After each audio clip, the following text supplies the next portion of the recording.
এই গ্রুপের সদস্যরা উপকরণ পায়নি।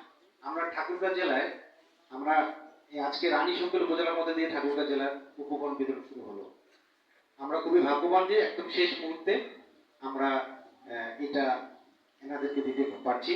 এটা সম্ভব হয়েছে আসলে মহাসচিব স্যারের ডিস্ট্রিক্ট করে এটা সম্ভব হয়েছে।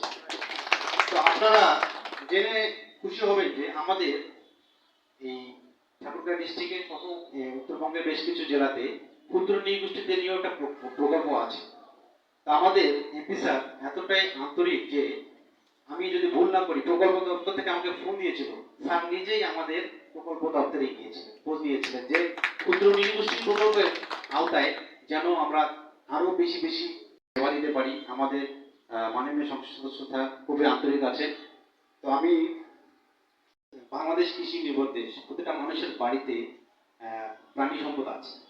লোকজন এই গ্রামীণ পরিবেশে গ্রামীণ জনপদে যারা আমরা বাস করি প্রত্যেকেই কিন্তু আমরা প্রাণী সম্পদের উপর নির্ভরশীল।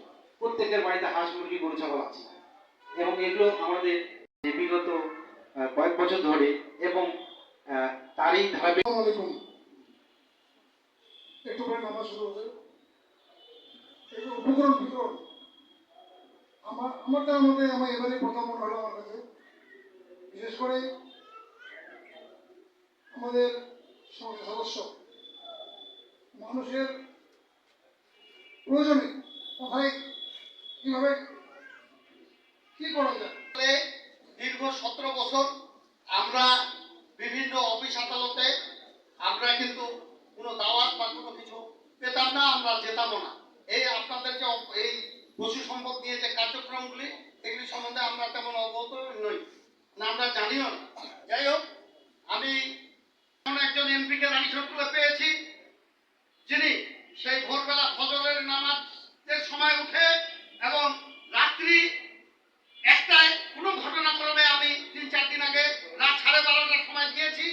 আমি কিন্তু মনে মনে ভাবি 2.5 মাস আমরা আমাদের এমপি মহোদয় আমরা বিশ্বাস করি আগামীতেও আরো অনেক রানী শঙ্কর শুধু পশু সম্পদের যেহেতু আজকে এখানে মিটিং, এখানে আমি ওনাদের প্রতি একটি অনুরোধ করব যে আপনারা আমাদের 17 বছর আপনাদের সাথে আমাদের মধ্যে কোনো সম্পর্ক ছিল না, তো আপনারা আমাদের সাথেও একটু সম্পর্ক রাখা, আমাদের প্রয়োজন মনে করেন ডাকবেন, আমরা আপনাদেরকে সহযোগিতা করার চেষ্টা করব। অনেকক্ষণ আপনারা আছেন, আপনাদের ধৈর্য ত্রুটি আমি ঘটাতে চাই না। এমপি মহোদয় আছেন, বক্তব্য শুনবেন। সবাইকে ধন্যবাদ জানিয়ে শেষ করছি। খোদা হাফেজ, বাংলাদেশ জিন্দাবাদ।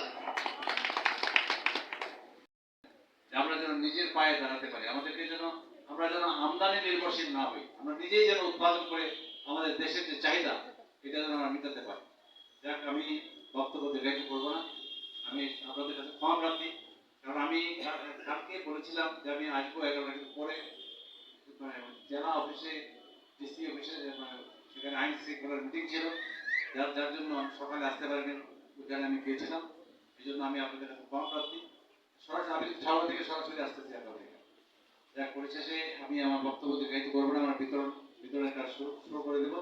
পরিশেষে আপনারা যারা এখানে উপস্থিত রয়েছেন মা বোনেরা, অনেকক্ষণ থেকেই আপনারা এখানে রয়েছেন, এটা আমাকে আমার জন্য একটা লজ্জাস্কর ব্যাপার এবং আমার নিজেকেও একটা খারাপ লাগতেছে। পরিশেষে আমি আপনাদের সকলের সুস্বাস্থ্য দীর্ঘায়ু কামনা করে আমার সংক্ষিপ্ত বক্তব্য শেষ করতে খোদা হাফেজ, বাংলাদেশ জিন্দাবাদ। আমার করেছি আমার যে হাইব্রিড গরুগুলো ছিল সেগুলো আমি ট্রান্সফার করে ঢাকায় নিয়ে গেছি শুধু দুধের মূল্যটা পাওয়ার জন্য।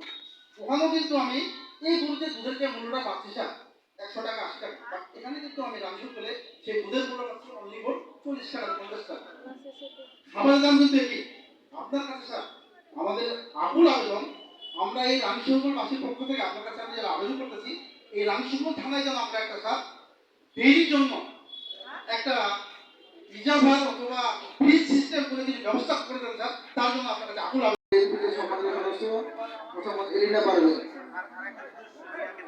আমি আরেকজনকে উপকরণ গ্রহণের জন্য অনুরোধ